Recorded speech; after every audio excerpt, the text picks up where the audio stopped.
Maverick, who I met when I knocked on the door here. Scary moment in delivery, right? What was the kind of time and all of that where you were most spooked? Yeah, so Emily and I decided we didn't want to know if we were having a boy or girl. We wanted it to be a surprise. So we were going into, she was in labor and we were at the hospital and all of a sudden, we were going through the process and a nurse came in and was like, just checking. And then I'm sitting on the side and I'm watching as this beeping starts happening a little faster. And then all of a sudden, the nurse said, all right, we need more. And then I hear her go, priority one, calls in. And I see about 16 people running. And so we went from a very normal delivery to a priority 1 emergency in seconds. This is our first child. We're overwhelmed as it is. We don't know what to expect. And it just got very scary very quick. I knew it was not normal what was about to happen. They flipped me over. So I was actually on my stomach. I was on all fours, which I was like, I've never seen this in the movies. This cannot be good. And I'm starting to I don't want to say hyperventilate, but I'm breathing like, what's wrong? And I heard that the baby's heart rate is like 30 or 40. The baby's heart rate was just basically dropping. And Jesse's standing there next to me and they wheel me out and they say, we're taking her out into emergency surgery. And Emily said to one of the nurses, she said, take care of him, make sure he's okay. Like, how did she have the wherewithal to say that? She's going through this right now. And my first thought was seeing him. You're with this person, they're your person. We haven't met the baby yet. Of course, I love the baby, but I don't know the baby. I know Jesse. And they're about to take me away into, I don't know what's about to happen to either of us. And so I just remember looking back into the room and seeing him almost crumble. I mean, he was devastated because he didn't know what was happening to either of us. And I just remember saying, take care of him, because I knew he was going to need some support. Makes me emotional now, 6 years later. Why? I can't imagine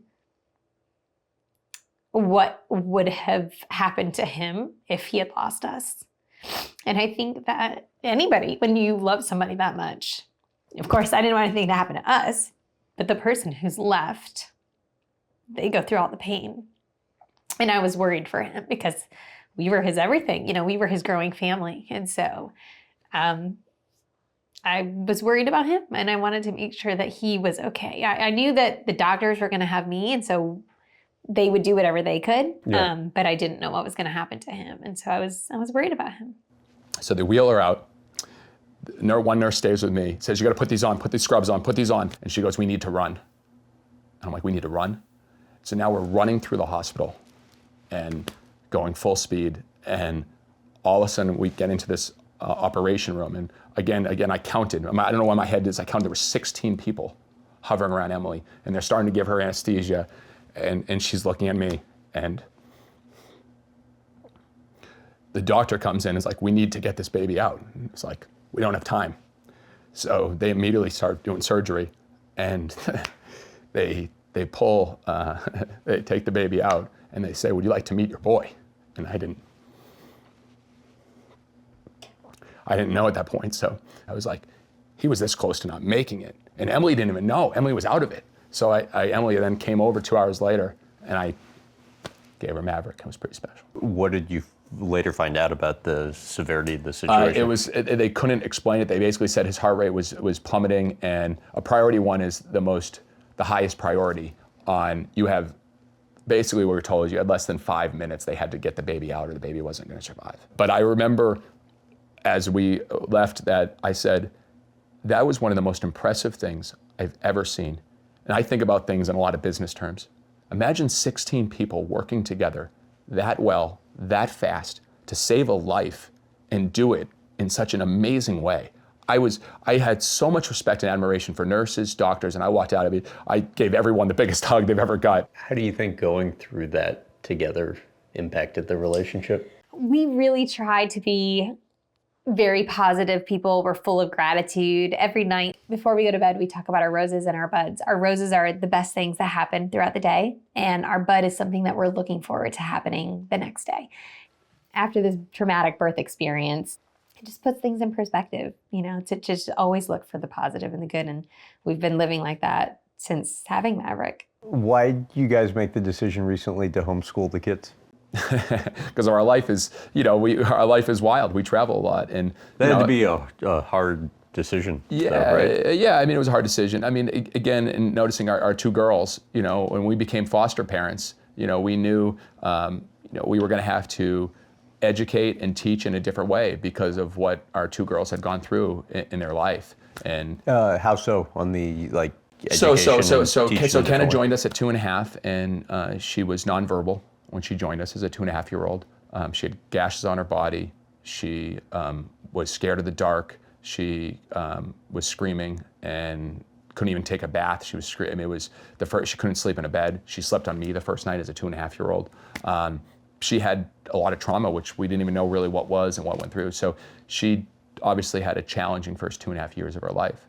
And Addison, who joined us, was 6 days old. She was in the NICU for 6 straight days. She had every drug imaginable in her body when she was born. So she had it tough, obviously. So basically, we knew that in the way they were going to be developed, that we wanted to be able to give as much special home personal care as well. And so we decided, this past year with the amount of travel that we're doing and going around, that let's be around the kids. Let's be around them. Let's do everything we can to teach them. And again, from my college education, I look differently on what education is. How do you create your own? How do you do things? How do you learn, learn in a different way? And so that's what we decided to do. By the way, I understand, as most parents do, I guess, you guys have started feeling guilty because when you're at work, you feel like you should be home. Yep. And when you're at home, you feel like you should be at work. Give a little insight into. I think that's a challenge a lot of working parents have every single day. It's they always feel like they're maybe not doing something to the best of their ability. I try at 6 o'clock when I'm home to shut off, but I do know that there's things happening. We're entertaining 24/7, 365. So, I think that's the biggest challenge that me and Emily have, is how do we figure out this, that we can be truly present. And for us, it's things by taking our phones and keeping them upstairs and just saying, hey, we're going to play with our kids and not be around it.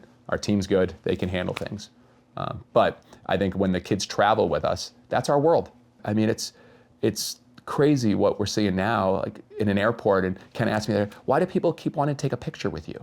And I'm like, well, I think they know what we're doing, and they're fans and they're nice. And she's like, okay. And then Maverick the other day was watching all these kids at a game come up to me for autographs, and Daddy, can I get your autograph? I go, yeah, Maverick, here you go, buddy.